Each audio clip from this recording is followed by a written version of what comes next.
बिस्मिल्लाहिर्रहमानिर्रहीम अल्हम्दुलिल्लाहि रब्बिल आलमीन वस्सलातु वस्सलाम अला रसूलिहिल करीम अम्मा बाद रब्बि इश्रह ली सदरी व यस्सिर ली अमरी वहलुल उक़दतम मिन लिसानी यफ़क़हू क़ौली। अस्सलामु अलैकुम व रहमतुल्लाहि व बरकातुहू। जज़ाकुमुल्लाह खैर and welcome two things that matter.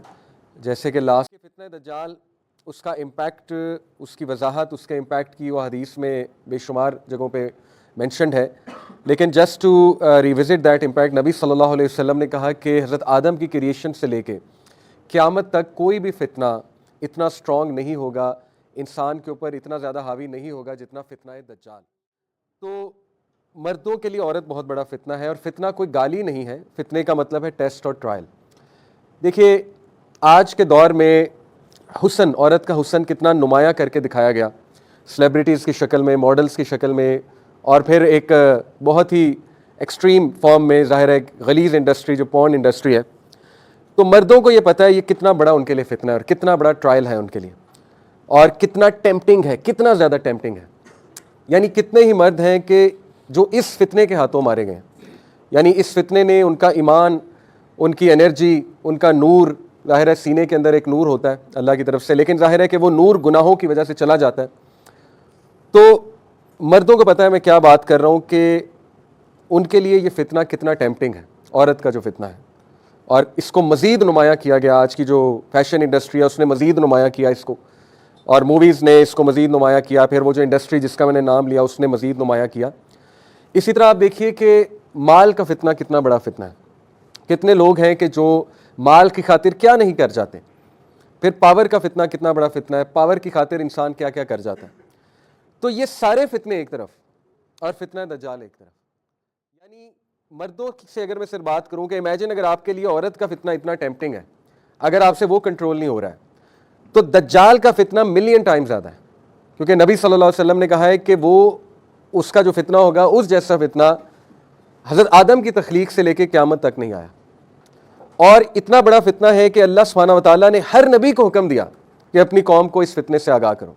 हज़रत नूह ने इस फितने से आगाह किया, तमाम अंबिया ने इस फितने से आगाह किया, और हमारे नबी सल्लल्लाहु अलैहि वसल्लम ने बहुत ज़्यादा इस फितने से आगाह किया। दज्जाल का मतलब ही डिसीवर है, द ग्रेट डिसीवर।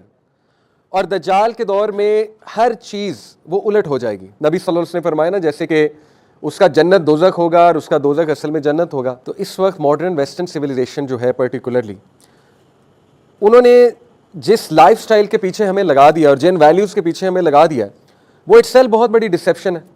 हमारी डेफिनेशन चेंज हो गई है सक्सेस की, हमारी नॉलेज की डेफिनेशन चेंज हो गई है। हम नॉलेज किसी और चीज़ को समझते हैं कुछ और, सक्सेस हम एक चीज़ को समझ रहे होते हैं, लेकिन कुरानिक डेफिनेशन ऑफ फलाह और सक्सेस टोटली कुछ और है।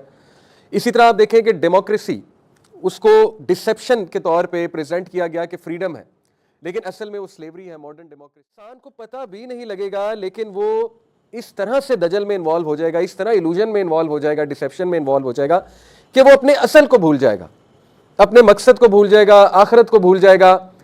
और मुसलमान होने के बावजूद भी, जो हदीस में आता है ना कि एक ऐसा वक्त आएगा कि सुबह को मोमिन शाम को काफिर, या शाम को मोमिन सुबह को काफिर, मुसलमान होने के बावजूद वो उन वैल्यूज़ को चेज़ करेगा, उन फिलॉसफीज़ और इज़म्स और स्किज़म्स के पीछे जाएगा जो टोटली गैर शरई हैं।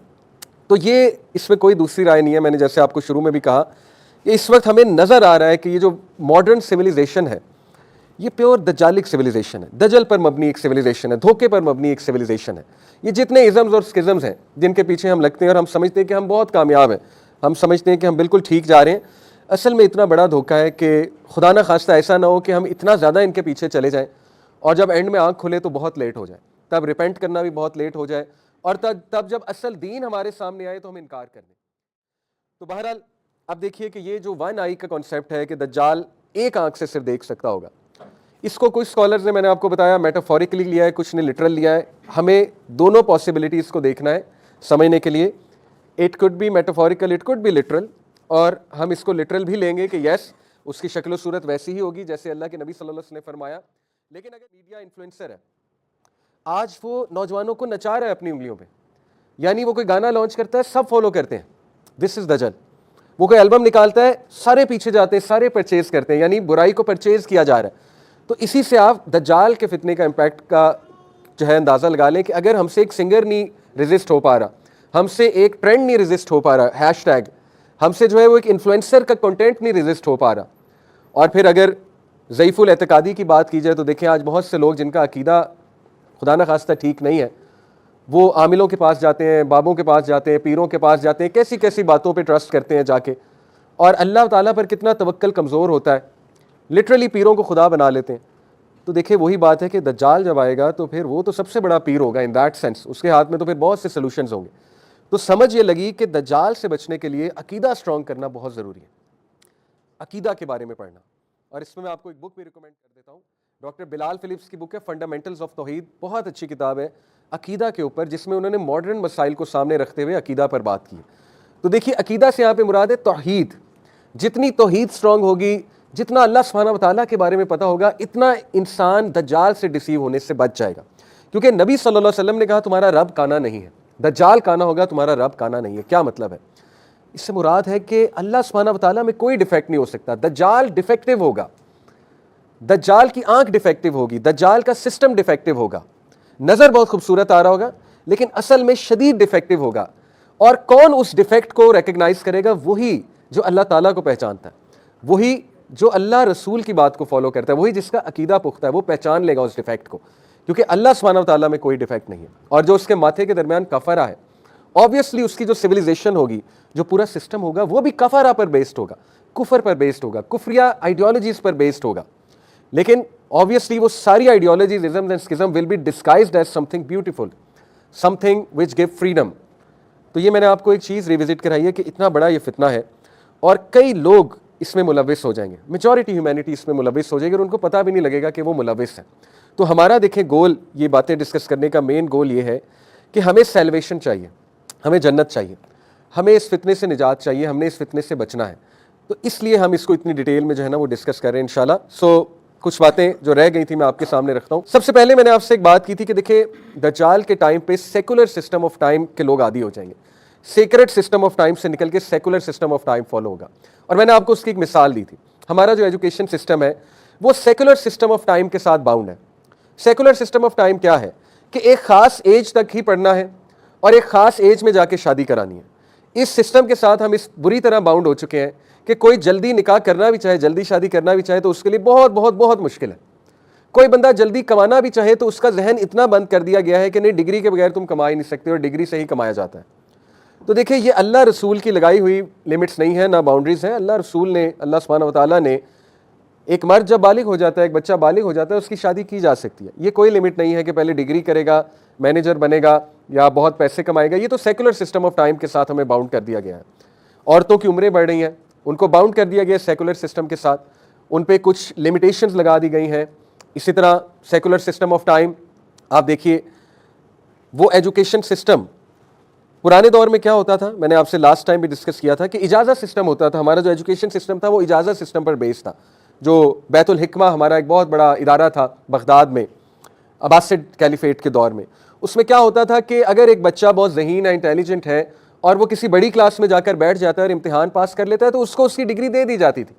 That child was not bound with that education system कि बस वो 12 जमातें ही पास करेगा तो फिर आगे मूव ऑन करेगा। बहरहाल ये तो कुछ डिस्कशंस हैं स्कूल सिस्टम के ऊपर, एजुकेशन सिस्टम के ऊपर, लेकिन इन शॉर्ट आप मेरा पॉइंट समझ गए होंगे कि दज्जाल के दौर में सेकुलर सिस्टम ऑफ टाइम के साथ लोग कुछ इस बुरी तरह से फंस जाएंगे, बाउंड हो जाएंगे कि वो दीनी ड्यूटीज़ को बहुत कंप्रोमाइज़ कर रहे होंगे, बहुत ज़्यादा नुकसान हो जाएगा उनका उस सिस्टम को फॉलो करते हुए।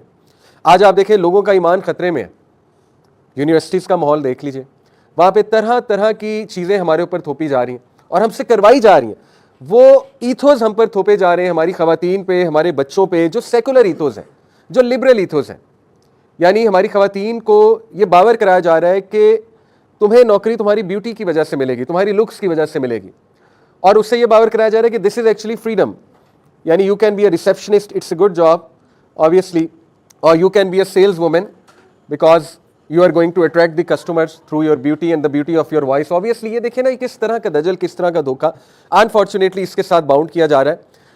फिर कुछ और एट्रीब्यूट्स आपको दज्जाल की एज के बताऊं तो देखें, इग्नोरेंस और मिस इन्फॉर्मेशन बहुत पीक पे होगी, और आज सोशल मीडिया की वजह से मिस इन्फॉर्मेशन बहुत पीक पे आप सबके सामने है। क्या सच है क्या झूठ है इंसान को पता ही नहीं लगता। कोई भी न्यूज़ को किसी भी तरह से पेश किया जा सकता है, और सेलिब्रिटीज़ अपने लाइफस्टाइल को इस तरह से पेश करते हैं कि Millions of people, they get inspired by their lifestyle. They believe that this is the ultimate success. This is what we should do. This is how we should live. ये बड़े बड़े जो हाइपर सक्सेसफुल मैन हैं, इनकी lives पर किताबें लिखी गई, इंफॉर्मेशन फैलाई गई इनकी लाइफ्स के ऊपर, और millions of people got deceived कि ये हैं कामयाब लोग. So that is what I call miss information and ignorance. और फिर एक्सट्रीम इल्यूजन. इल्यूजन क्या होता है कि एक चीज़ नज़र आ रही होती है लेकिन असल में वो रियलिटी नहीं होती, वो आपके सामने है. मूवीज़ के थ्रू, टीवी सीरीज़ के थ्रू एक ऐसा लाइफस्टाइल दिखाया जाता है जो हमें भी पता है कि बहुत नुकसानदेह है, लेकिन इल्यूजन में आके इंसान उसको फॉलो करता है. फिर अनहेल्दी फूड की वो एज होगी बहुत ज़्यादा. GMOs, आज हमें पता है कि हमें जो खिलाया जा रहा है अल्लाह ही जानता है क्या खिलाया जा रहा है. जो वैक्सीन लगाई जा रही है अल्लाह नोज़ बेस्ट कि वो क्या है. जो मेडिसिन हम खाते हैं अल्लाह ही जानता है. ज़ाहिर है फार्मास्यूटिकल इंडस्ट्री वो क्या गेम करती है, लेकिन पर्टिकुलरली अनहेल्दी फूड, इसका इशारा मिलता है हदीस में कि उसके दौर में चीज़ें भी फेक होंगी. जिसको हम हेल्दी चीज़ समझ रहे होंगे वो अनहेल्दी होगी. इसी तरह fake people will have fake identities, people will have fakeness, they will lose genuinity जिसे कहें कि जेन्युइन होना, they will lose that thing, और फेक लाइफस्टाइल होगा लोगों का. तो आज ये सारी चीज़ें हमें अपनी आंखों के सामने दिख रही हैं, लेकिन इसके बावजूद बहुत से लोग दे आर फॉलोइंग इट, बहुत से लोग वो इनके पीछे जा रहे हैं. क्या वजह है? इस वजह को इंशाल्लाह हम एक्सप्लोर करेंगे. नबी सल्लल्लाहु अलैहि वसल्लम ने फरमाया, मुस्नद अहमद की हदीस है, verily preceding the false messiah will be years of deception. दज्जाल के आने से पहले जो साल है वो years and years of deception होंगे. The truthful are belied, liars are believed. झूठों पर यकीन किया जाएगा, सच्चों को झुटलाया जाएगा. The trustworthy are discredited, the treacherous are trusted and the disgraceful speak. और आज हमारे सामने है यूनाइटेड नेशंस, आप देख लें किन लोगों के हाथ में है. इवन अमेरिका किस तरह से इजराइल की फेवर कर रहा है. झूठी गवाहियाँ हैं, मीडिया पूरा झूठ पर मबनी है, सारा जो न्यूज़ एजेंसी हैं वो झूठ पर मबनी है, अपने मुताबिक न्यूज़ दिखाते हैं. Multitudes of people they get deceived. जो सच होता है उसको छुपाया जाता है, जो झूठ होता है उसको ग्लैमराइज करके दिखाया जाता है, झूठा नैरेटिव क्रिएट किया जाता है. तो ये सारी चीज़ें जो ईयर्स ऑफ डिसेप्शन है वो इस वक्त हमारे सामने है, और डिसेप्शन बढ़ती जा रही है, कम होने की बजाय बढ़ती जा रही है. तो ये हमारे नबी ने वार्न किया कि फॉल्स मसाया से पहले डिसेप्शन बहुत आम हो जाएगी. आप देखिए, democracies in reality slavery. Natural food, जिसको नेचुरल हम कहते हैं, that is in fact in reality GMO, genetically modified food. Vaccination is a hoax obviously. And then जो टेलीविजन पे है, न्यूज़ वगैरह लगती है, तब से लगते हैं हमें पता है वो फेक विजन है सारा. और फिर बैंक, जो बैंकिंग सिस्टम है, जो सूदी निज़ाम है, वो कितनी बड़ी डिसेप्शन है. अल्लाह ताला ने सूद को तबाह करने का जो है वो कुरान मजीद में जिक्र किया कि सूद को डिस्ट्रॉय कर देगा अल्लाह ताला. सूद पर मबनी सिविलाइजेशंस को अल्लाह ताला डिस्ट्रॉय कर देगा. हम सूद को बरकत समझते हैं, हम रिबा को समझते हैं कि हम अमीर से अमीर हो रहे हैं, we are getting richer and richer, और वेस्टर्न लाइफस्टाइल हमें अट्रैक्ट करता है. यहाँ पर बात मैं क्लियर कर दूँ, देखें, जब भी मैं वेस्ट की बात करता हूँ तो मैं उन लोगों की बात नहीं कर रहा. वेस्ट में भी बहुत अच्छे अच्छे लोग हैं. हम यहाँ पर सिस्टम की बात कर रहे हैं, उस कल्चर की बात कर रहे हैं जो हमें बहुत अट्रैक्ट करता है. वहाँ के लाइफस्टाइल हमें बहुत अट्रैक्ट करता है. We want to settle over there. But little do we know कि वहाँ पर फितना दज्जाल ज़्यादा पीक पर है. लिटिल डू वी नो कि वहाँ पर फितना दज्जाल में मुलविस होने के ज़्यादा chances, because those are the countries जहाँ पे डायरेक्ट उसका रूल है, डायरेक्ट उसका इम्पैक्ट है. बहरहाल, तो ये हमारे सामने कुछ चीज़ें हैं कि appearance and reality will be opposite to each other. इसी तरह हदीस से पता लगता है कि दज्जाल एक बहुत बड़ा इंटेलेक्चुअल पैरालिसिस करेगा ह्यूमैनिटी पर. मैंने आपको बताया कि देखिए, if you look at all the humanity, खुदा न खास्ता when you look at them, आपको एहसास होता है कि इंसानियत डम्ब से डम्ब होती जा रही है. यानी देखिए ना, लैंग्वेज में डम्ब होते जा रहे हैं हम. किसी दौर में लैंग्वेज हमारी अच्छी होती थी, अब फजूल लैंग्वेज को कूल समझा जाता है. F words, S words, slang, उसको लैंग्वेज समझा जाता है. गिबरिश को लैंग्वेज समझा जाता है. यानी जितनी गालम गलोच होगी, जितनी उसमें आप कह लें प्रोफैनिटी होगी, और मूवीज़ में चीज़ें दिखाई जाती हैं, उसको कूल बन के प्रेजेंट किया जाता है. इसी तरह आप देखिए कि जितनी इमोरल है एक चीज़, उसको उतना पसंद किया जाता है. तो दिस शोज़ कि वाकई ह्यूमैनिटी पे इतना बड़ा इंटेलेक्चुअल पैरालिसिस लगा हुआ है कि ह्यूमन बीइंग ने शायद सोचना समझना ही छोड़ दिया. हम किसी चीज़ को फॉलो करने से पहले नहीं सोचते कि हम इस चीज़ को फॉलो आखिर क्यों कर रहे हैं, इस चीज़ से हमें मिलेगा क्या.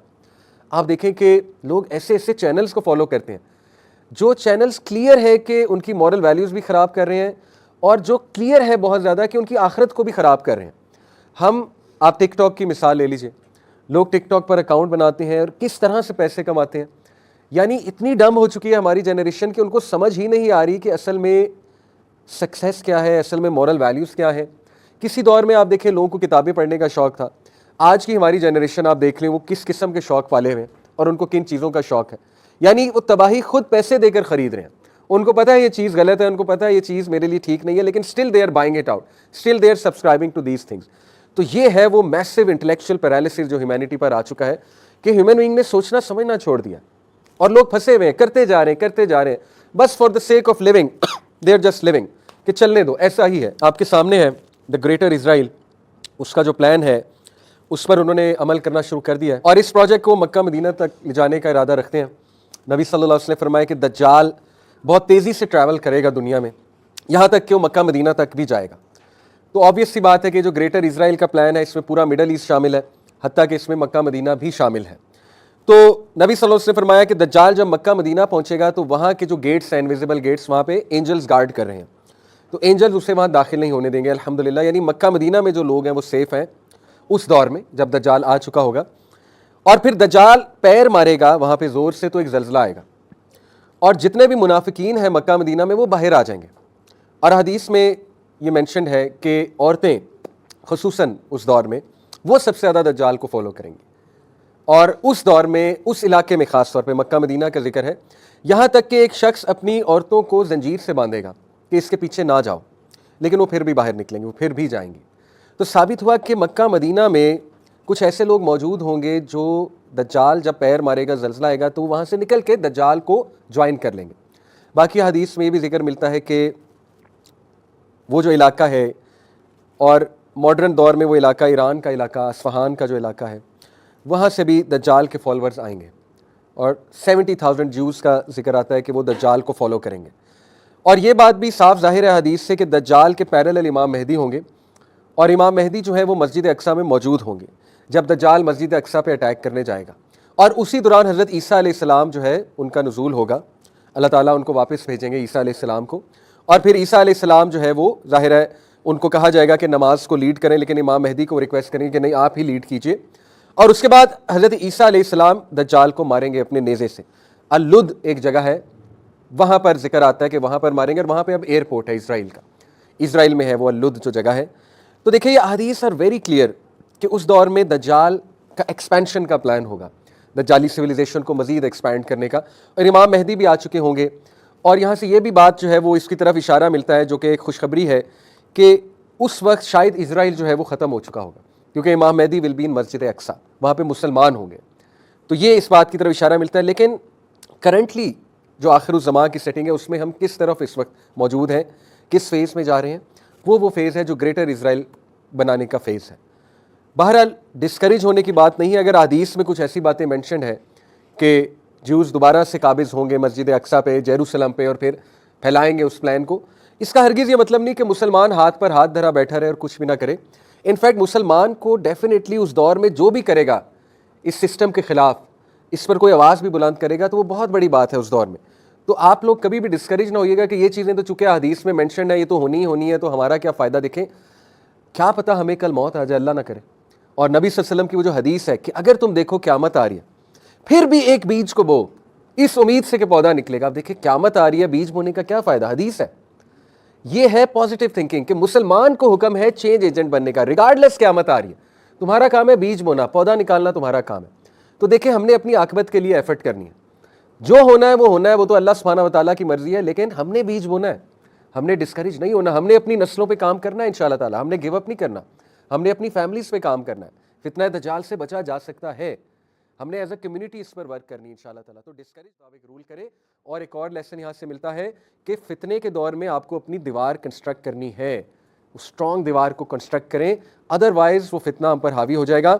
सो टू वाइंड इट अप, इंशाल्लाह work on your families and keep coming to such organisations. आपस में इंशाल्लाह कनेक्टेड रहें, आपस में मिलते जुलते रहें, अपने बच्चों की दोस्ती आपस में करवाएं इंशाल्लाह ताला, ताकि फ्यूचर जनरेशंस हमारी इस फितने से बच सकें। और सूरह कहफ पे गौर व फिक्र करते रहें इंशाल्लाह ताला, और अपने बच्चों की वैल्यूज़ ठीक करें, उनकी डेफिनेशंस ठीक करें इंशाल्लाह, उन्हें बचाएं ये जो मॉडर्न कंटेंट है जिसकी वजह से हमारा बच्चा लिटरली अब्दुल सेल्फ बन रहा है, अब्दुल दिनार बन रहा है। नबी ने कहा ना, अब्दुल दिनार के लिए तबाही है, यानी पैसे वाले बंदे, द स्लेव ऑफ मनी, उसके लिए तबाही है। अपने बच्चे को अब्दुल्ला बनाएं, अपनी बच्ची को अमतुल्लाह बनाएं, अल्लाह की स्लेव बनाएं, अल्लाह सुब्हानहू व तआला का स्लेव बनाएं और उनके अक़दार, उनकी वैल्यूज़ पर काम करें, उनको रिलीजियस नॉलेज के साथ जोड़ें। इंशाअल्लाह ताला ये सॉल्यूशन है। अल्लाह ताला हम सबको फितना दज्जाल से महफूज रखे। आमीन या रब्बुल आलमीन। सुब्हानक अल्लाहुम्मा व बिहम्दिका अशहदु अल्ला इलाहा इल्ला अंता अस्तगफिरुका व अतूबु इलैक।